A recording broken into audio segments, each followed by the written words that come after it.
Hello everybody, Joe Tactical here again. In this video I just wanted to share with you guys a very unique little piece of gear. Now this has a very specific role. It's marketed as a camera bag, but that's not why I got it. It's as far as what it's marketed for, it's awesome. It's an awesome little carry bag for a little slim camera of some kind, and it works really well with that. It also works well for maybe a small pocket kit of some kind. And I didn't get this for like a pocket survival kit. I got this for pocket organization. Now there's certain items like a Swiss Army knife or a Bic lighter, things like that, that you'll have in your pockets, and it's just better if you put all of those items inside of one specific container. That way you can pull the container and then rummage through that container. It's a little bit easier as opposed to digging through your pockets, All right. It's a Swiss gear, and I believe it's called the Jasper. There's a tag inside that refers to it as the Jasper. Okay.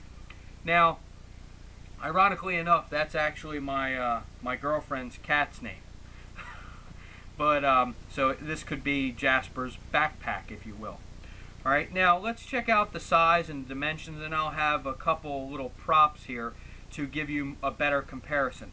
Now my dimensions are just going to be a rough estimate, and bags are so hard to measure anyway because they're soft, and you could have 10 people measure the same thing and not get two same measurements. We're going to go for an exterior measurement, and again, this is an about. That's 4.5 inches. I'm going to try to squeeze it up just a little bit to get more of an accurate, but again, it's just rough. 3 1/4, 3 1/8, something like that. I would say, 3 1/8, just to be on the safe side. And then the thickness, we're looking at, I'm going to do the side wall, and then I'm going to do kind of the front and back width.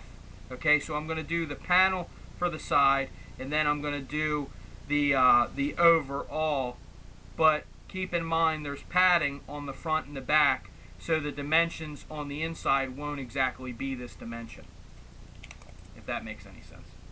Alright, so the widest part looks to be about 1 3/8, give or take.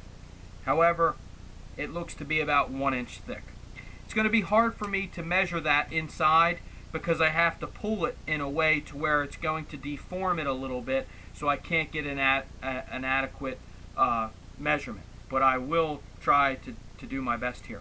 Also, what I got this for was I used an Altoids tin, but I was hoping that if I used something softer that it would conform a little bit better. This is larger than the Altoids tin. The Altoids tin can actually be wedged in here, just to give you an idea on size difference. So if you find that you're using an Altoids tin, but it's just a little too small for how you want to use it, you could consider something like this. Alright, so let's try to see what we can see with the inner dimension here. Please bear with me. I would say 1 inch. Okay? Now let's look at the inner dimension depth. I'm going to go to zipper, but then I'm going to take a little bit away to try to guesstimate what the depth would be.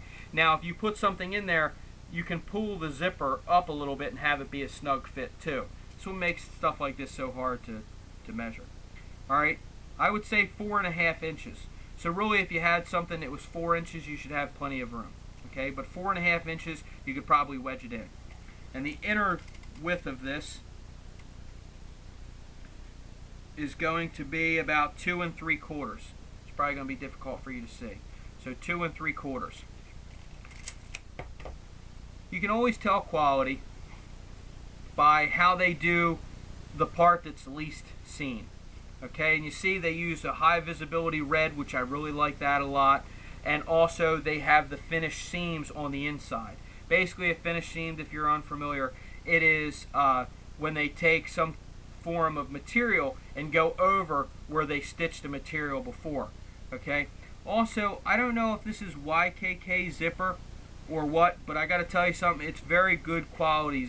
It's a very good quality zipper, and if you wanted to, you could detach this zipper pull and put your own 550 on there if you were so inclined to do so. On the back here, let's check out the belt width strap here. This doesn't have a quick detach. I don't particularly mind that because I feel as though this is a little bit more secure. As you can see on the back here, they do a double stitch, and this is a very good quality. It almost feels kind of like a seatbelt material. Now we're going to measure from this stitch here to the very top here. That's 3 inches, okay? Now, when you go by that measurement, you have to understand it's going to pull away a little bit and be on a belt, and then you want it to slide a little bit. So 3 inches, I think, is perfect. I wouldn't want it any bigger, that's for sure, because then it could flop around a good bit. All right, so let's just kind of check to see how far the zipper comes up here. It's about halfway. If we're looking at 4.5, that's 2 1/4, roughly right there. It might just be a little bit, it might open a little bit more than halfway, which is good. And for a little kit, this works out really well. They got their cool little logo, the Swiss logo there, contrast real nice, and it looks nice, and it was like 10 bucks or something like that or whatever. So let's just see a couple items, a couple common items that you might find yourself putting in this if you use it for some type of pocket organization or some other type of kit. Okay, so we'll throw in the Swiss Army knife, and then we'll throw in a Bic lighter. See? Very decent. You could put other stuff in there if you wanted to. You could make this a fire kit if you wanted to, whatever the case may be. In maybe some circumstances, you might be able to attach some type of cordage on this and wear it instead of a neck knife. You have a neck survival kit. Okay, I'm not saying I would particularly do that, but I'm not saying I wouldn't do that either. So the options are there, and you can see we'll do an exterior comparison of size, and I'm not going to get it exact like to the end of it. I'm just going to lay it on here so you can see the size, but there's more than enough room for items like this. And you could maybe you know, if you had a real slim wallet that was basically a card holder, maybe you could just put in your card holder and then a couple other pocket items such as this, maybe some loose cash, different things like that, and it would really work out well for you. So, you know, I just wanted to share this with you guys. I think that these camera pouches are often overlooked, and I just wanted to share it with you, you know, and see what you guys thought. Also, if you wanted to suggest something like this or something not like this, whatever, another good idea you have, I'm all for it, because it goes back to what motivates me to do videos. Let's bounce ideas back and forth off each other. None of us have to be experts here, but we can learn from each other, and that's the saying that I've been going by for years, you know, doing this whole thing. Let's all learn from each other. So thank you very much for watching, for your support, for your views, your comments, your constructive criticism, everything. Just try to keep it positive. And again, it's like I always say, let's all learn from each other. Joe Tactical out.